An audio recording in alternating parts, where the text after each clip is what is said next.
ورحمۃ اللہ وبرکاتہ۔ ہمارے پاس اگر کوئی سائل، کوئی بھکاری مانگنے کے لیے آئے تو ہم ان کے ساتھ کیا برتاؤ کریں، اس کے متعلق اللہ تبارک و تعالیٰ فرماتا ہے قول معروف ومغفرۃ خیر من صدقۃ یتبعها اذی، بھلی بات کہنا اور درگزر کرنا اس صدقہ سے بہتر ہے جس کے بعد تکلیف دی جائے۔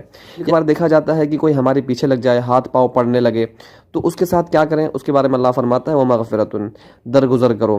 یعنی کوئی اگر ہاتھ پاؤں پڑنے لگے، بار بار کھینچے تانی کرنے لگے، تو اس کو دھتکارنا نہیں ہے، مارنا پیٹنا نہیں ہے، اس کو چھوڑ دو اور آگے بڑھ جاؤ۔ تو پہلی بات کیا ہے کہ بھلی بات کہو، اگر نہیں دے سکتے ہو تو جیسے آج ہمارے عرف میں رائج ہے کہ معاف کرو بابا، یا کہیں معاف کیجئے اور آگے بڑھ جاتے ہیں، یہ ٹھیک ہے۔ اللہ فرماتا ہے یہ دو کام کرنا اس صدقے سے بہتر ہے جس کے بعد تکلیف دی جائے۔